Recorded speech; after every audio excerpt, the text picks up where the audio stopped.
მოგესალმებით, ეს არის გადაცემა სოხუმი თბილისი. დღეს ჩვენ ვისაუბრებთ თუ რა საფრთხის წინაშე აღმოჩნდა აფხაზეთში ტურისტული სეზონი. დღეს ჩვენი სტუმარი გახლავთ ქალბატონი ანა ხებაზი. ანა, მოგესალმებით. გამარჯობა, მოგესალმებით. დიდი მადლობა. ანა არის პროფესიონალი გიდი. სანამ გადავალ მასთან დავიწყოთ გადაცემა, შეახსენებთ ყველას, რომ ჩვენი გადაცემა სოხუმი თბილისი არის აფხაზეთის საინფორმაციო ანალიტიკური ცენტრის პროექტი. ჩვენი ყურება შეიძლება ყველა პლატფორმაზე, როგორც არის YouTube, Facebook, TikTok. კიდევ ერთხელ მოგესალმებით, მადლობა ჩვენთან სტუმრობისთვის. Რასაკვირველი თემა არის აფხაზეთში ტურისტული სეზონი. აფხაზეთი ალბათ ყველა მეცის რომ ძირითადად ცხოვრობს ტურიზმით. რა თქმა უნდა, ხა თავისთავად ხატია მოსკოვიდან დიდი ფული ირიცხება ბიუჯეტში. დანარჩენი, ისე ვთქვათ, ივსება ძირითადად ტურიზმით. ეს არის მთავარი ბიზნესი, თავირჩენის საშუალება. და ძალიან საინტერესო მოვლენები პერიოდში განვითარდა.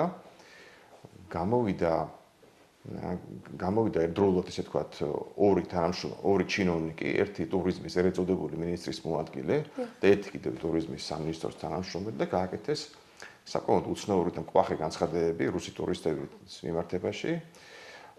და ამ განცხადების შინაარსი იყო, რომ ესეთი იაფიანი რუსი ტურისტები არ ჭირდება. მოდით ნახოთ ჩვენ ახლა ეს ვიდეოები და მერე გავამჯობთ საუბარი, კარგით?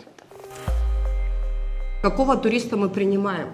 Тот турист, который приезжает сегодня за 300 рублей, я вас уверяю, он ничего не купит. Он будет стоять в очереди за стаканом сока, воды, то, что дают там в отеле, но на улицу ничего не купит. Они приезжают, покупают дошираки, извините меня, да, но мы хотим, чтобы они купили там сувениров, нашу сельскохозяйственную продукцию и так далее. То есть нам такой турист, я считаю, не нужен. Самое главное, на наш взгляд, что мы должны отстаивать нашу национальную цену. Не превращать республику Абхазию в какой-то эконом-класс для отдыха, для проживания. Да, конечно, я сейчас говорю какие-то непопулярные вещи. Турист – это человек и так с деньгами, который предпочитает свой отдых у нас в республике. Но мы должны бороться за более благосостоятельного, более платежеспособного туриста и отстаивать свою ценовую политику. Ასე უდირად მოხსენება რუსი ტურისტების პირადად არ მახსოვს დოშირაკზე დოში გადადიან არ ჭირდება იაფიანი ტურისტები ჭირდება პრემიუმ კლასის ტურისტები და ასე შემდეგ პირველ რიგში რა მინდა გითხოთ და საერთოდ არის შანსი რომ აფხაზეთმა ამ სიტუაციაში როცა ასეთ აქციული ინფრასტრუქტურა პირდაპირ თქვათ მოიზიდოს იგივე რუსეთიდან შედარებით თქვათ პრემიუმ კლასის ტურისტები, იმიტომ რომ დავიწყოთ იქიდან რომ სხვა იქ არავინ არ რჩება რუსების გარდა. მაგრამ რატომ უნდა ჩავიდეს ფულიანი რუსი აფხაზეთში? არის ამის შანსი რომ მოიზიდონ ამ სიტუაციაში? დიახ, მოგესალმებით კიდევ ერთხელ და მივესალმებით თქვენი მაყურებელს. ძალიან რთულია, მოდით ესე ვთქვათ, რადგან ტურიზმი დიახ მრავალფეროვანია, შესაძლებელია აქ იაფი ტურისტი, ესე ვთქვათ, ჩამოსვლაც, თუმცა მხარჯველი ტურისთვის მოზიდვა სჭირდება ინფრასტრუქტურა. მხარჯველი ტურისტი არ არის გათვლილი იმაზე, რომ მხოლოდ ბუნებით დატკბეს, მას უნდა ინფრასტრუქტურა, მას უნდა მომსახურება. შესაბამისად, სანამ ამ კატეგორიას არ მიაღწევენ ამ საფეხურზე არაბა ნებისმიერი ქვეყანა, მოდი ესე ვთქვათ, მათ შორის de facto აფხაზეთი გაუჭირდებათ მას ასეთი ტურიზმის, ესე ვთქვათ, ხელმძღვანელობა და მასპინძლობის გაწევა მაღალ მხარჯველი ტურიზმის. ეხლა რაც თქვი ძალიან მენიშნა, რომ მარტო ბუნებით, ესე ვთქვათ, ჩვენ ვერ მოიზიდავ ტურისტს ბუნებით დატკბები ალბათ ერთი დღე მაქსიმუმ ორი დღე და მე როგორც თავისთავად ხადია მოგინდება მეიღო ნორმალური სერვისი რის საშუალებაც იქ არ არსებობს. დიახ, რადგან ბუნება არის დიახ, მიმზიდველია, მაგრამ ვერ ვიტყვით რომ მხოლოდ ბუნების თანახმად ადამიანები არ დადიან, თუმცა ძალიან მოკლებადიანია და მას არ აქვს ხანგრძლივი ასე ვთქვათ გრადობა, შესაბამისად ამ ბუნებაზე სჭირდება მინიშნება, მას სჭირდება გიდი. შესაბამისად ამ ინფრასტრუქტურის არ ყოფნის შემთხვევაში შეუძლებელია მხოლოდ ბუნებით დატკბეს ადამიანი. აქვე რა მინდა გითხოთ ახლა სიტყვაზე რო იყოს აფხაზეთი განვითარებული ისეთ დონეზე როგორც არის განვითარებული დანარჩენი საქართველო მაგალითად იგივე აჭარა ზღვისპირეთი დაახლოებით რამდენჯერ გაიზრდებოდა მისი ტურისტული პოტენციალი აფხაზეთი იქნებოდა ძალიან დიდი პოტენციალის მქონია და იქნებოდა ძალიან დიდი განვითარება მას ექნება ასევე საერთაშორისო დაინტერესება როგორც არის აჭარაში ესე ვთქვათ ბათუმი იქნება ეს ქობულეთი იქნება უამრავი ქვეყნიდან ჩამოდიან ამ ქალაქში დამსვენებლებს შესაბამისად ამ პოტენციალს ფლობს აფხაზეთი, ასევე კულტურული ტურიზმის თვალსაზრისით ძალიან განვითარებადია მინდა გითხრათ, სადაც ბიჭვინთა თუნდაც ისტორიული თვალსაზრისით ეკოტურიზმი, მისი ბუნება, შეუფასებელი. ბუნება უფრო საინტერესო ვიდრე აჭარაში. რა თქმა უნდა, ამას ყველა ამბობს სამწუხაროდ მოგეხსენებათ მე არ მეყვა ასაკი და არ მინახია ჩემი თვითონდაზეც საუბარი მიმდინარეობს. თორე კიდევ ძალიან საინტერესო იქნებოდა. დიახ, უფრო სასაკები ყოველთვის მაგას მეუბნება, რომ არასდროს არ შეედარებდი მიუხედავად იმისა, რომ აჭარელი ვარ, ვერც კი აღარც კი ვფიქრობ, როგორ შეიძლება და გამოიყურებოდეს აფხაზეთი, თუმცა ვფიქრობ ძალიან დიდი პოტენციალი მქონია ვიდრე აჭარა. ამას აქვე რამე კითხოთ ახლა. აი ეს განცხადებები იგივე აფხაზეთის ეგრეთ წოდებული ტურიზმის მინისტრის მოადგილის და ჩინოვნიკის კიდე იგივე სამინისტროდან. ასეთი მკვახე განცხადებები რა შეჯდება ახლა? ეს ხო არ იყო კონტექსტიდან ამოგრეჯილი, რუსება სპეციალურად ხო არ ამოგრეჯეს კონტექსტიდან, რომ მე ესე თქვა მიეშვათ საპასუხოდ ძალიან აგრესიული პროპაგანდა. და ამიტომ რა გორდა ძალიან აგრესიული პროპაგანდა, გამოვიდნენ რუსი ბლოგერები TikTok-ზე, რამდენიმე ვიდეო იყო. ძალიან მძიმე, ხო, და მოდი ვნახოთ ეს ვიდეოები ხა ბარემს ამ გავაგრძელებთ საუბარს. Самые конченые туристические направления, на мой взгляд, и первое законное место занимает Абхазия. Если вы хотите посмотреть процесс пожирания природой цивилизации, последнюю стадию разложения Советского Союза, то вам обязательно в Абхазию. Тут вы сможете посмотреть на красиво растущие кусты, к росту которых местные не прикладывали ни единого усилия. Только здесь эксклюзивно кишечную палочку вы подхватите, не купаясь в море, а от проточной воды и еды, которые вас накормят те же самые местные, которые еще, кстати, будут пытаться вас во всем наебать. Вы живете в какой-то Савдепе и застряли в 1970 году, 80-м. Человек, который привык ездить там, в Египет, в Турцию там, или еще куда-то, он к вам не приедет, он не захочет спать на застиранных простынях, на продавленных матрасах и так далее, мыться холодной водой. Чем вы можете уже искушенного туриста-то удивить-то, собственно говоря, когда люди привыкли есть там всякие там заграничные фрукты, деликатесы, морепродукты и так далее. Задешево. Чем? Хачапури лодочкой их можно будет удивить. Ну что смеяться, и то не везде вкусный чай. Сходила я сегодня и купила себе 2 путевки в Абхазию. Ровно 2 путевки для меня и для моей дочки.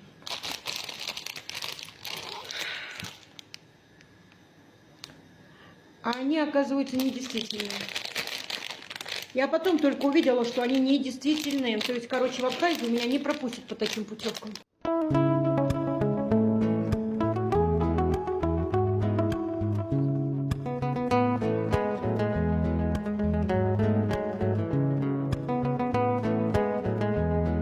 У меня вопрос, а вы там точно в себе?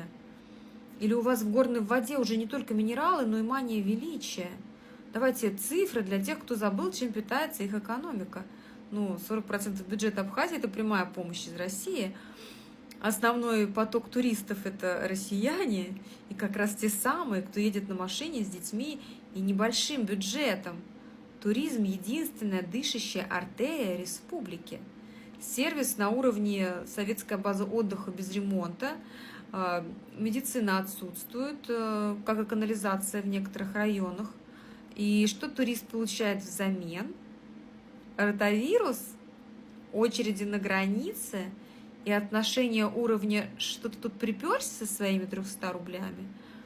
Зато дотации от России берутся исправно. И тут нет никаких претензий. Как говорится, денежка, она не пахнет. Слушайте, пора заканчивать с этим спонсорством. Что я вам хочу сказать? Российский турист, россиянин – это единственный источник дохода вашего туризма. Так что, граждане россияне, давайте, наверное, мы года 2-3 не будем ездить в Абхазию и посмотрим, как они запоют. Нужен им такой турист или нет? მე რა შევეშტილება დამჭა. როგორც ისე თქვა, დამკვირვებელს დიახანი ვაკვირდები ხა თქმა უნდა მოვლენებს რომელიც აფხაზეთში ვითარდება და ვაკვირდები ასე რუსულ პოლიტიკას, რომ აი ეს იყო მოძადებული, მე მგონია შტურმი, პროპაგანდის შტურმი, რომელიც განხორციელდა აი მსგავსი ვიდეოების საშუალებით აფხაზეთის ტურიზმის წინააღმდეგ. შეიძლება ამიტომაც მოხდა ისე რომ რაღაცა მოდი პირდაპირ თქვა წამოაყრამდალა იქ ვიღაცა ერეთუდებული მინისტრის მოადგილემ და ვიღაცა ჩინოვნიკმა ტურიზმის სამინისტროდან ცოტა ამოჭრეს კონტექსტიდან და მე წავიდა ისევ და ისევე შტურმი და ამ შტურმის მიზანი ხომ არ არის რომ ეხა ჩააგდონ კიდევ უფრო მეტად ესე ვთქვათ გაუბედურონ აფხაზეთის ტურიზმი და ნუ მოაკლონ ის ელემენტარული ესე ვთქვათ ელემენტარული საბჭოს საბადებელი აფხაზებს რომლებიც ამეთ ცხოვრობენ. იცით რა არის, დიახ, როდესაც ახლა მონაკვეთ ჩვენაც ვუყურეთ, ხო, ადამიანის შთაბეჭდება გშება, თითქოს არ არის დასრულებული საუბარი და თითქოს ამოჭრილი, იმიტომ ნებისმიერი ადამიანი ეს იქნება de facto სამინისტრო თუ რა, არასდროს არ იტყვის იმას, რომ არ გინდა ვიღაც თუნდაც ნაკლებად მხარჯველი, ხო? ყველას თავისი ადგილი აქვს ბაზარზე და შესაბამისად ესეთი მიდგომა ვფიქრობ, რომ ამის უკან პოლიტიკური ზრახვები არის. და სხვა შორის ეხლა მოხდა ისე რომ წარედ მოინდანი აფხაზეთის საერთაშორისო მთავრობამ ეს გამონათქვამი გაუშვეს, რა თქმა უნდა. უადო შეებულებაში გაუშვეს ეს ჩინოვნიკები. ლამის ბუდიშები ხადეს საჯარო და ასე შემდეგ. ცდილობენ ყველანაირად რომ გადაფარონ ეს რაღაც უარყოფითი მომენტი, მაგრამ გამოვა როგორ გონიათ ეხლა როგორც პროფესიონალ გიდს გეკითხებით ამ შემთხვევაშიც. როცა ესეთი შტურმი აგორდა, საინფორმაციო კამპანია აგორდა, აი ესეთი ვიდეოებით გადარჩება, ეხლა ამ სეზონში ტურიზმის სეზონი გადარჩება აფხაზეთში. ძალიან გაუჭირდება, რადგან მოგეხსენებათ, ნამდვილად ეს ბუმი არის, გამოვიდა ხო ხედავთ ამდენი დამცველი, არაფერი არ არის, მარისთვის ჩავიდეთ, თუ არაფერი არ არის, თუ მომსახურება არ არის, მხოლოდ ამიტომ ძალიან გაუჭირდება, მაშინ რაღაც უნდა მოიფიქროს თუ ამის უნარი აქვს. ესე მალე რას მოიფიქრებენ ხო? და დაწყებულია სეზონი, მოდით ესე ვთქვათ და ძალიან დიდი დარტყმარის ეს აფხაზეთისთვის და იქ არსებულ de facto ხელისუფლებას. ხო, თან ალეგორითის კიდევ ერთი ძალიან საინტერესო მოვლენა. ამუშავდა სოხუმში აეროპორტი, რა თქმა უნდა, ის ემსახურება მცირე რუსულ ავიაკომპანიებს. იქ აეროფლოტი არ გაიკარება, იმიტომ რომ მას უნდა რომ სანქციები მოუხსნან და მე ყველგან იფრინდოს. მაგრამ, ნუ ასე თუ ისე, ხა ბევრ რუსს აქვს საშუალება რომ ჩავიდეს სოხუმში, სწორედ ალბათ იმ კატეგორიის რუსებს, რომლებიც დაფრინავენ არა აეროფლოტით, არამედ რაღაც უფრო იაფიანი ადგილობრივი ავიაკომპანიებით.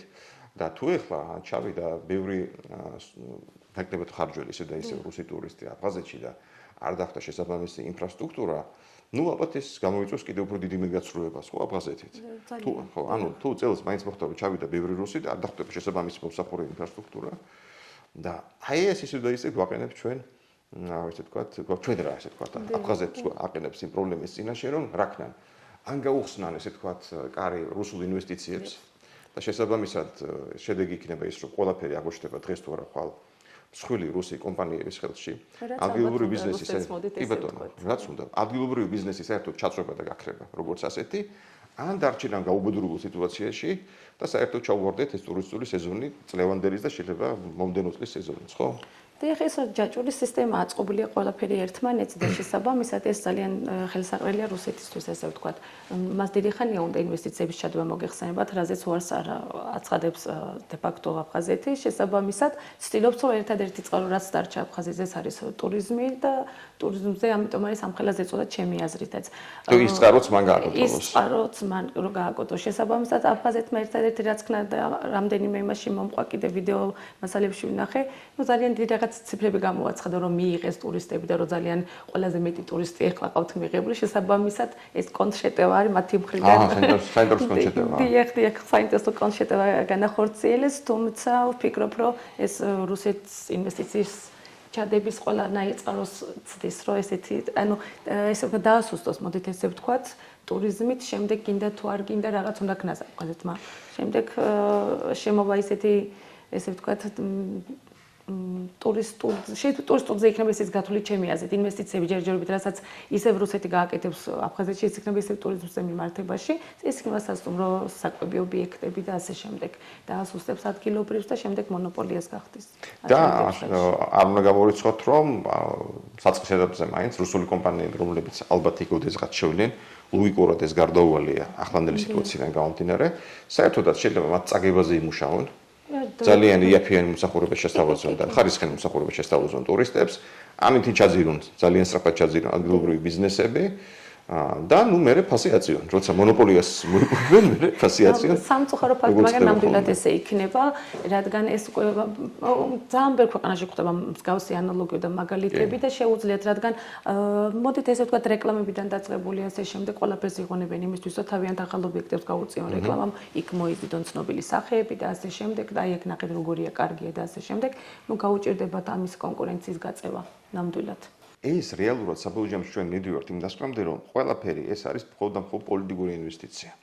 ანუ პოლიტიკური, გეოპოლიტიკური მიზნებით ესე თუ უნდა განხორციელდეს, რაც აქვს რუსეთს ჩაფიქრებული, ფულის ჩადება და ადგილობრივი ბიზნესის ესე თქვა გაკოტრება, ადგილობრივი აფხაზური ბიზნესების და ამის შემდეგ პრინციპში თითქმის არ დარჩება არანაირი ეკონომიკის დარგი, რა ეკონომიკაზე იქ საუბარი, მაგრამ ეს დარგი ერთ-ერთი შედარებით განვითარებული, რომელიც არ იქნება რუსეთის ხელში.